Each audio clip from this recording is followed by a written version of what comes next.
உள்ளார்கள். மற்றொன்று, எமது அறக்கட்டளை திட்ட அடிப்படையில் இயங்குவது, கொள்கை அடிப்படையில் இயங்குவது அல்ல, முழக்கங்கள் அடிப்படையில் இயங்குவது அல்ல, பேச்சு அடிப்படையில் இயங்குவது அல்ல. இதுவரை 15 திட்டங்களை உருவாக்கியிருக்கிறோம்.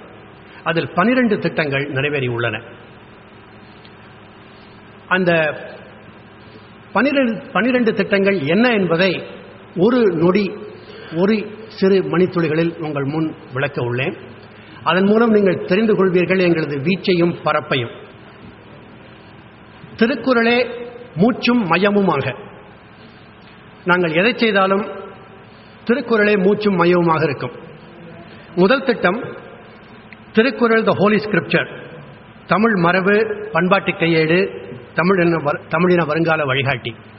1800 பக்கங்கள், பைபிளைப் போல தங்கமுலாம் பூசி அமெரிக்காவில் மிக மெல்லிய தாளில் 1 இன்ச் திக்னஸில் நேஷனல் பைபிள் பிரஸில் பைபிளைப் போல 10,000 காப்பிகள் அச்சிட்டோம்.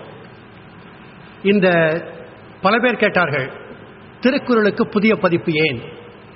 ஒரு கடைக்கு போனால் 50 பதிப்பு இருக்கு, நினைச்சா ஒரு நாளைக்கு ஒன்று வந்துக்கினே இருக்கு. அது பாதி பேருக்கு புரியலை. நீங்களே ஏன் இன்னொரு புதிய பதிப்பை கொண்டு வருகின்றீர்கள்? அதற்கு நாங்கள் சொன்னோம், இதுவரையில் எந்த ஒரு பதிப்பும் திருக்குறளை முழுமையாக படைத்ததில்லை.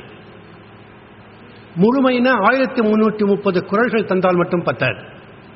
அந்த 1330 குறளையும் சந்தி பிரிக்காமல் குறள் வெண்பாவில் வள்ளுவர் இயற்றிய கட்டுமானத்தோடு முதலில் கொடுத்து, அடுத்தது சீர் பிரித்து கொடுத்து, அடுத்தது தமிழில் மொழிபெயர்த்து, அடுத்தது தமிழில் விளக்கம் கூறி, அடுத்தது ஆங்கிலத்தில் மொழிபெயர்த்து.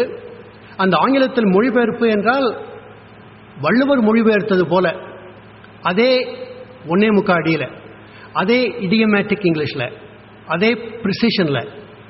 சில பேர் நீங்கள் பார்க்கலாம், பெரிய பெரிய அறிஞர்கள், போப், ஏராளமான வெளிநாட்டு அறிஞர்கள், உள்நாட்டு அறிஞர்கள் பல பேர் செய்திருக்கிறார்கள். ஆனால் யாருமே 1330 குறளையும் எப்பொழுதுமே மொழிபெயர்த்ததில்லை. ஏன்னால் சில பேர் ஞானிகள், சாமியார்கள், மத தலைவர்கள் காமத்துப்பாலுக்கு வந்தவுடன் அது அழுக்கு, நல்லதல்ல அப்படின்னு விட்டுருவாங்க.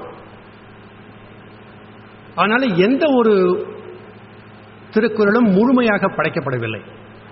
நாங்கள் இதிலே எதையும் சென்சர் பண்ணாமல் 1330 குறளுக்கும் ஆங்கிலத்தில் தி தௌ டிவைன் ஆர்ட் அப்படின்னு இந்த எலிசபெத்